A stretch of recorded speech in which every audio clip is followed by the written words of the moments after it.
கடலூர் மாவட்டம் கீழக்கொள்ளை பகுதியைச் சேர்ந்த ராஜ்குமார் என்பவர் மர்மமான முறையில் உயிரிழந்ததற்கு காவல்துறையினரே காரணம் என கூறி அவரது உறவினர்கள் சாலை மறியல் போராட்டத்தில் ஈடுபட்டு வருகின்றனர்.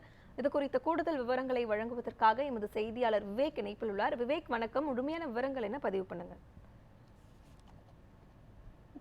கடலூர் மாவட்டம் நெய்வேலி அருகே இருக்கக்கூடிய கீழக்கொள்ளை பகுதியை சார்ந்தவர் ராஜ்குமார். இவர் புகைப்பட கலைஞராக பணியாற்றி வருகிறார். இந்நிலையில நேற்று நள்ளிரவு மதிய அருந்துவிட்டு வாகனம் ஓட்டியதாக நெய்வேலி நகர காவல் நிலையத்தின் சார்பில் அவர் மீது வழக்கு பதிவு செய்யப்பட்டுள்ளதாக கூறப்படுகிறது.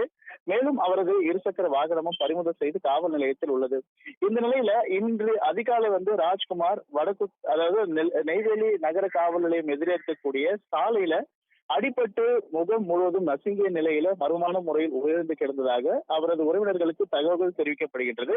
உடனடியாக அந்த இடத்திற்கு அவரது உறவினர்கள் அந்த இடத்துல, அதாவது பண்ருட்டி கும்பகோணம் சாலையில நெய்வேலி வடக்குத்து நகர காவல் நிலையம் எதிரே அந்த உறவினர்கள் அங்கே குவிகின்றனர்.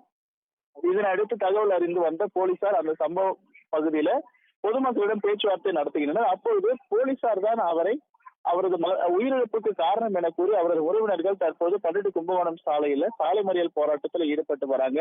தொடர்ந்து இது குறித்து கடலூரில் இருக்கக்கூடிய 100க்கும் மேற்பட்ட போலீசார் சம்பவ இடத்துல குவிந்து இந்த பகுதியில பரபரப்பான நிலவக்கூடிய நிலையில அந்த உறவினர்கள், அதாவது உயிரிழந்த ராஜ்குமார் அவரோட உறவினர்களுடன் தற்போது பேச்சுவார்த்தையில் ஈடுபட்டு வராங்க. ஏன் காரணம் அப்படின்னா, அவர் மது குடித்து வழக்கு பதிவு செய்த நிலையில அவர் அதற்கு பின்னதான் உயிரிழந்திருக்கிறார். அதற்கு காவல்துறையினரே காரணம்.